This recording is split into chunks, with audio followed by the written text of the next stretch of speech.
Hello, everyone. I hope that everybody is having a great day. Welcome to our class. This is UM039, and this is Sir E, your facilitator for this course. And without further ado, let us now begin our lesson. During the Second World War, a secret project was launched called the Manhattan Project. It is such a secret project that even the then US Vice President Harry S.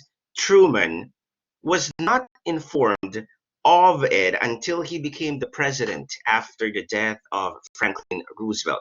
Now, this project's ultimate goal was actually to build and drop a bomb before the Axis forces can do the same. Over $2 billion will be spent for this, and around 130 people will be employed. At a time, and as the war raged on, thousands and thousands of people continue to die. One of the worst losses on the side of the US was in Okinawa, Japan, where around 48,000 Americans died. Thus, after deliberating with his military advisors and convinced that without the bomb, the war will not end and the attack on Japan will just be another Okinawa, President Harry S. Truman gave the order and launched the attack. Operation Olympic, which was the name given to the atomic bombing, was set in motion. More than 700,000 Marines and soldiers will be deployed. It was, however, foreseen that the dropping of the bomb will cause the death of thousands of Americans and Japanese. Despite this, it was decided that the benefit of dropping the bomb outweighed the foreseen cost. That is why on August 6, 1945, the bomb called Enola Gay was dropped on Hiroshima, instantly vaporizing 60% of the city and killing 70,000 people. The after effects of the bomb took the lives of 140,000 more people. But despite that, Japan did not surrender and another bomb was dropped, Nagasaki. This time, the bomb took 20,000 lives. Now, the case of Hiroshima and Nagasaki bombing has caught the interest of people, and these include the ethicists who have for years debated as to its morality. It has to be noted, however, that the bombing, okay, ang pangbobomba, was actually accepted internationally as a legal action since the Hague Convention does not consider strategic bombing as a war crime. Its legality has been contested, and there have been calls to declare it otherwise. Now, in the scores of its legality and its morality, one of the issues raised was, should legal action always be moral? We will now analyze this discourse from the point of view of one of the greatest influences in philosophy and ethics, Immanuel Kant, or otherwise known for his very famous Kantian theory. Welcome to our topic today. This is Deontology, and part of our discussion will include the following: Kant and duty-based theories. Also, we will be looking at goodwill. Also, we will be discussing the categorical imperative. Also, the two different kinds of rights with the following learning objectives in mind. First, we will try to understand and hopefully appreciate the Kantian theory. Second, we will analyze ethical situations using the Kantian theory. Also, we will differentiate a legal from a moral right. And lastly, we will apply Kantian theory to their moral decisions. Now, let's talk about Immanuel Kant for a moment. Now, he was born in 1724. He was the fourth among nine children, and he was raised in a very Protestant environment. When his father died, he supported his education by becoming a tutor, a private tutor. He spent most of his time in his town in Königsberg in Prussia. Some people would say that he has such a strict schedule. People will even adjust their clock according to his daily walks. In one of Immanuel Kant's accounts, he was awoken from his dogmatic slumber after he read the book written by David Hume. During this time, he was writing what would later become one of his most important books, The Critique of Pure Reason, which was finally published in 1781. However, since the book was very difficult to understand, we're referring to the Critique of Pure Reason, it did not really take off, and he made a summarized, much easy to understand version, the Prolegomena of the Any Future Metaphysics, which was published in 1783. Now, just a bit of a trivia. Now, the magnitude of Kant's intellectual contribution has fascinated a lot of people. When his body was exhumed and it will be transferred to another site, his skull was measured, and it was found out that his forehead, yung kanyang noo, was actually larger than that of any ordinary German male. Whether the size of his forehead has any bearing on his genius is still a matter of scientific speculation. Now, there is this story, okay, which what we call as the story of Führer during this time. Now, a story in a newspaper circulated that when Hitler was a child, he nearly drowned in the river of Passau in Germany back in 1894. Now, he does not know how to swim, and the water was icy cold. He was saved from drowning by another kid, Johann Kuberger, who would later on become a priest. Now, this was taken from the war history online. Now, if you were Johann, the kid who saved the Führer, or Adolf Hitler, who in turn would become a priest later on, if you were Johann, knowing that knowing that Adolf Hitler will be committing the most atrocious crime against history, okay, against humanity in the history of mankind, would you still be saving the boy or not? Now, the question here is, do we have a duty to save the boy, or do we have a duty to humankind and thus not save the boy? Because you have to understand, if in case Johann Kuberger did not help Adolf Hitler, okay, the Holocaust would not have entirely happened, to say the least. Now, the importance of the intention, the importance of the intention in the analysis of one's ethical behavior is this. Now, in the application of the Kantian theory, whatever result may happen as consequence of the act is not included in this moral assessment. Thus, it is possible, at least this is according to Kant and his duty-based theories, it is possible that through the consequence, or though the consequence was not the desired result or may result in something bad, still the act can be considered good. Thus, Johann Kuberger, okay, who helped Adolf Hitler at that time, because he didn't really know what would happen in the future. So his act of helping Adolf Hitler at that time can still be considered good, at least based on the Kantian theory. Now, for this theory, it would be unfair to attribute the consequence of the action on the moral agent, because what would happen after that was not in the control of the person, at least who made the decision.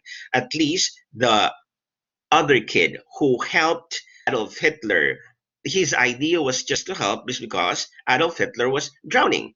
He never had any premonition whatsoever that Adolf Hitler was be extinguishing the Jews, okay, in any case. Now, the moral agent should not be blamed for bad consequences as long as the act is done with good intention as guided by goodwill.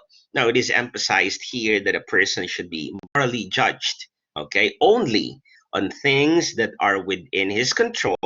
In short, those that he willed. Now, in this case, we will understand that the deontological theory asserts that it is possible for an action to be considered as morally good even if it results in bad consequences. Because what determines if the action is good or bad is only the will of an individual. But what do we know about goodwill? Now, in recognizing the will, our moral actions will now be based on what we try to achieve and not on what we have actually achieved. Our goodness, then, when we talk about the goodness of man, it is the result of our efforts and not on the result of that effort. So we only are thinking about, you are looking at what you did at the moment. You're not looking forward as to what would happen if you had done this 10 times from, or a year from now, or 2 years from now. Now, it should be noted also that a person's action should be based not just on the will, but also on the goodwill. Thus, the will is considered good if it is done by free moral agents whose actions will not succumb to outside forces. And that is all. Say you had will for cake, you want to eat cake, and you gave in to your will. What would happen? Now, if we allow, or I allow my will to be in constant control of by my desire, if my will be controlled by my desire, then I fail to control my will. And thus I fail to assert my action as a moral agent. Therefore, when we talk about moral agents, the will must be in control by the outside forces. And in this case, desire is an outside force. The will must be controlled by the outside forces, and this makes our will autonomous, meaning independent. It's free. An autonomous will is one that is able to stand on its own, and this autonomy is what makes our will good because we have the freedom. This is the reason why animals cannot be held responsible for their actions, and they cannot be considered as moral agents because animals do not act on the basis of what nature dictates to them. They do not assert, okay? They only act on the basis of what nature dictates them.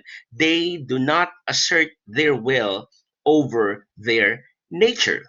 Okay, now the will becomes only autonomous or independent or free if it is shaped according to acceptable principles of moral agents. And that's very important. According to Immanuel Kant, the will becomes autonomous, okay, if it is shaped according to acceptable principles of our moral agents. He said, act only according to that maxim whereby you can at the same time will that it should become a universal law. And that will bring us to our discussion now on the categorical imperative of Immanuel Kant. Now, the categorical imperative asks two questions. Okay, now when we say categorical imperative, this would be one which represents an action as objectively necessary in itself without reference to any other purpose. Now, the first question in the categorical imperative is this: can the act be applied universally? So here we are talking about the universality test. Okay, so here we talk about what? The universality test. Okay, can the act be applied universally? Now, the second question is this: in doing the act, is man treated as an end? Meaning, do we treat other people as an end in themselves rather than as a means? Because sometimes we use people as means rather than as ends. Do we use people? Um, that's the best question for it, okay? Or does our act devalue the ability of the human being to think rationally for himself? Or do we allow human beings to think on his own by giving him the truth? These are the questions of the categorical imperative. Again, the first question is the universalizability test, okay, or the universality test, and the other one is if man was treated as an end rather than a means. So sometimes people are becoming so friendly user, and that's when you say you're a friendly user, that a person is a friendly user. That means he's using the person as a means, not an end. Okay, and the problem. Okay, now we have here the case of Robin Hood. Now, when we talk about the case of Robin Hood here, we say that Robin Hood's tale has been romanticized in many stories and that he is regarded as a hero, a rogue, he is considered, right? He was considered a rogue, stealing from the rich so he can give to the poor. That is the stuff people that can easily champion. However, the question is this one: can his action withstand the test of the Kantian criteria? So the question here, how will it fare under the universalizability test?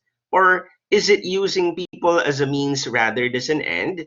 Number three, ultimately under the Kantian theory, is Robin Hood's action morally good? So these are questions that we have to ponder upon. Now let's look at the two types of rights. So here we talk about the concept that what is legal is not always moral. And here we will be discussing about the concept of legal rights. And when we talk about legal rights, this is a right created under the law. This can be based under under a statute or a constitution.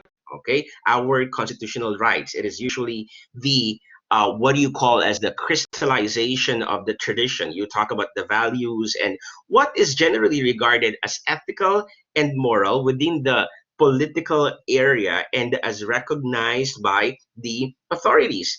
And somehow they might be loosened in terms of the codified moral rights. Say, for example, a qualified voter has the right to vote. So you call that the right of suffrage in our present condition, okay? Provided that he does not have any disqualification. How can a person be deprived of the right to vote? Say, for example, kapag ikaw ay nagkaroon ng matinding kaso, okay? So you will be deprived by your right to vote. It depends on doon sa laki ng kaso, okay, na meron ka. The other type of right is what we call as the moral right. Now, these rights arise from being part of a social community which recognizes the inherent worth of a human being to one another.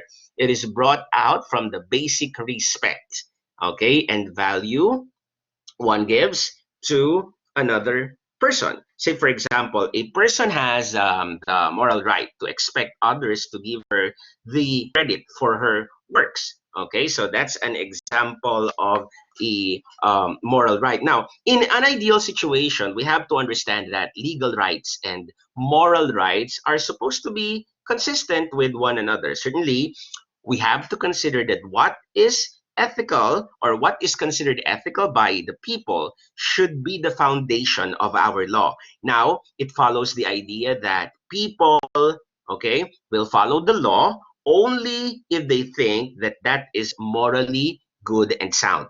However, we also have to understand that in some cases, what is legal, okay, what is legal may not be considered moral at all times. Okay, these situations arise. Okay, how does this arise? These situations arise when a moral community deem a violation of an ethical act as not that serious. People would usually have, say, for example, an ambivalent attitude towards these acts. For example, that a person caught lying will not necessarily go to jail, okay, unless there is a falsification of documents, forgery or perjury as part of our freedom of expression. Now, but we have seen what is important for us to understand is that we have seen that under the Kantian theory, lying is always wrong.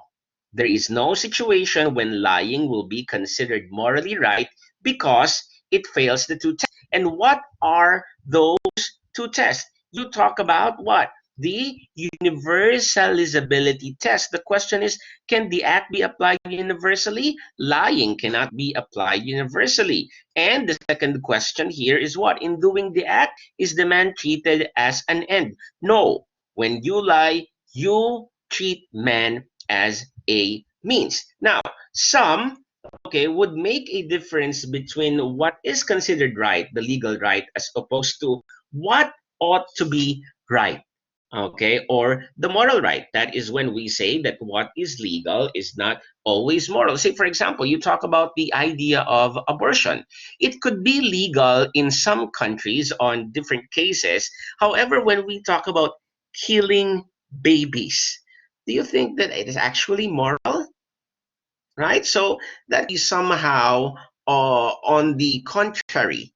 Okay, so it could be legal in some countries, but you talk about the morality of the act, abortion as a moral act, definitely it could not be so. Now, moral right is an ideal that has to be met, and some would consider its violation as part of the frailty of human being. And so we have to consider that in order for us to understand what moral right is all about. Now, deontological arguments, okay? Deontological arguments have been forwarded a lot of times in the analysis of how patients, say for example, should be treated, or what is sometimes referred to as patient-centered deontology. Now, the right of the people, you have to understand, the right of the patients, if I may say, is the most important. Hence, the recognition of the patient's rights over his or her body is given. Now, this would include not only their body, but also of their labor and talents. Thus, a patient's life and the organs will not be sacrificed for the sake of saving 10 others. That is why a patient, even in clinical research, should be given an informed consent. Okay?